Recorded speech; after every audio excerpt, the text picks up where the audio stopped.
Hi guys, welcome to this next tutorial. This next tutorial is going to show you how we can take the individual parts of this pulley assembly and to create detailed drawings. So if you remember in our last lesson we had a single detailed drawing of one part.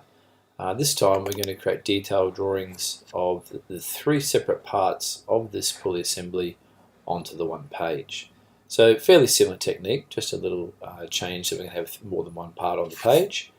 And you can see here in the solution sheet, we're also going to have a sectional view of the wheel and the yoke and also the axle here you can see. I've got two solutions here, one without colour and one with, and we'll experiment a little bit with colour to see whether or not it works for this particular drawing. Okay, so let's go to Creo and let's start the process. First thing, of course, set your working directory to where you've got the pulley wheel parts all stored. In this case, I've got a folder called pulley wheel. Click OK. And now let's create a new drawing from there. So new, select drawing. Let's make sure we name this detail underscore pulley. I'm just going to put the year in, that's not right, 2017. And OK to that. Okay, we're prompted with the whether to choose a format or empty, so we choose empty with format, and from this dialog box, or browse I should say, we're then going to choose the format that has the detail name on it. That means we're just going to get a standard A3 sheet with a name block which we can put the views into. So click on detail and click on open. Click OK. Modeled by yourself.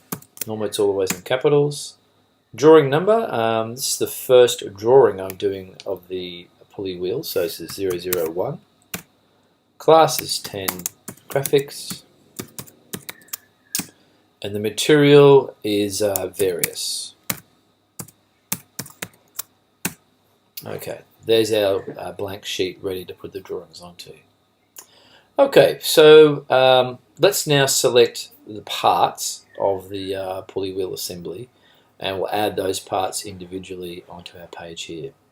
So to select some parts that we've already drawn, we come up to the Drawing Model tab here, and this dialog box is asking us to whether we want to add a particular model to the working memory of Creo, and we do want to do that. So click on Add Model, and then defaults to the working directory. And at this point, I'm going to first of all add the yoke. Click on Open. And then I'm going to add the wheel. Click on Open.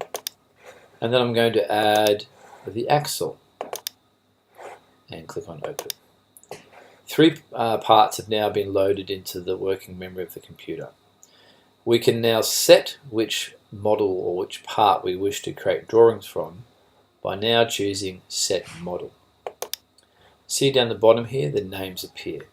All I need to do now is click on the one that I wish to create drawings of. So let's start off with the yoke. So click onto yoke, click onto Done Return, and then we can put the general views in. So we'll come up to the general view, click OK, and then left click, and an isometric view appears of the yoke. Let's change that isometric view to a two-dimensional view. Let's go front view, zoom in, zoom out. Suppose that didn't really give us a front view, that's more of a side view I suppose, but I'm going to accept that anyway. And I'm just going to move that across there on my page. Let's now project a view to the side of this. So right click on that view, projection view, and click. And I suppose we could argue that this could be a front view, that could be a front view. Probably doesn't really matter. I'm going to select this as my front view, which means if that's my front view, that's my left side view, that means I need to have a top view above the front view. So right click on the front view, project the view directly above there, like so. Okay, so there's our three views for the yoke. Let's now change the model from being the actual yoke to being perhaps the axle. So to do that, we come to Drawing Model, And we've already added the model, so all we need to do is select the one we want. So set model, let's go to the axle, done return, general view, left click, and you can see the isometric view comes in. Let's change that to front, and that has given me the view that I'm after. Important here to make sure that the scale of this drawing and this drawing is the same on the page. So I'm going to check scale, and you can see here it's actually put it in at a scale of 1:2 or 2:1. So change the scale from being 2 back to being 1, because I'm pretty certain that this is a scale of 1:1. Click apply, click OK, and let's move that axle down here somewhere.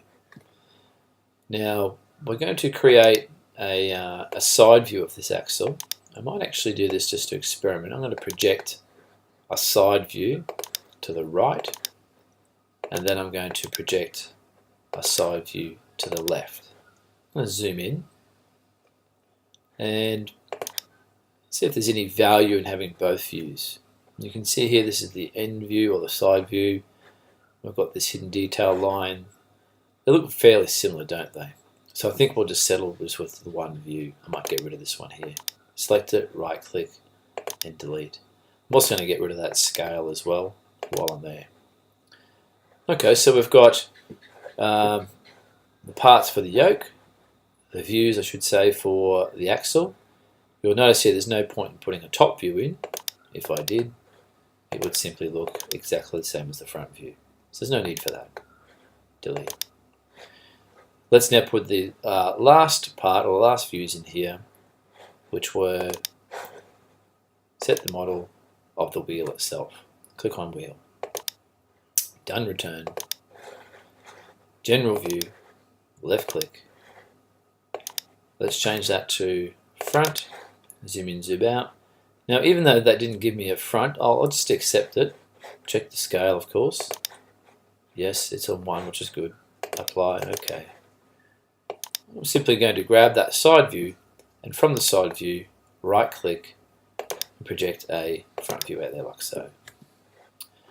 Okay, so we've got all 3 parts onto the page, and there's enough views there now that we could be able to recognize each part without too much confusion at all.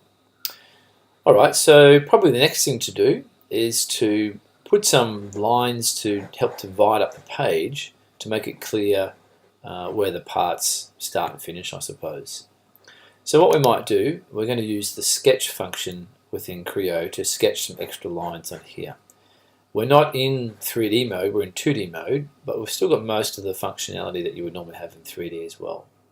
So along the top here, let's go to the Sketch tab, click onto the Sketch Line tool, and this box pops up. This box is asking us, do we want to snap to some lines that are already there? So what I'm going to do is going to click onto this arrow here. I'm going to click onto a vertical line and a horizontal line. Doesn't matter where they are. There's a horizontal one, and there's a vertical one. And I'm going to accept those as 2 lines that my other lines will reference to. Once I've selected 2, I can then send a mouse button to then take me out of the selection mode and into the line insert mode. Now it's asking me to start the line. So what I'm going to do, I'm going to come up here, and you can see this dashed line here represents halfway across the page.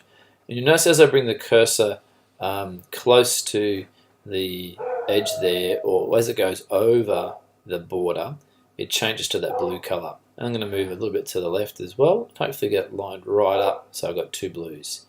Then left click, and move your cursor away. Oops, I might just show you what happens. Move your cursor away, and then as I bring that close to being vertical, you'll see it snaps to vertical because it's saying it's 90 degrees to that line, which is what we want to do. And I'm going to bring it down, right down till it touches the name block here. Wait for it to be like blue.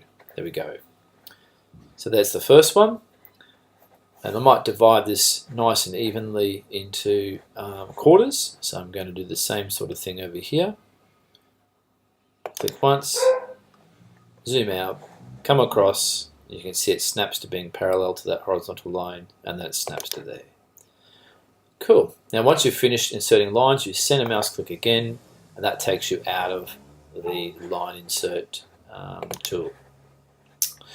Okay, so we probably need to now work on dimensioning and also onto this sectional view up here. Now, in a previous lesson we did cover dimensioning, so I'm going to let you work through that dimensioning as you normally would do from the previous lessons. But what I will show you is how we can create a sectional view up here of the wheel. You can cut it in half to reveal the interior detail about this wheel here, and also how we can change some of these views to be color, which sometimes helps. But we'll do that in the next tutorial.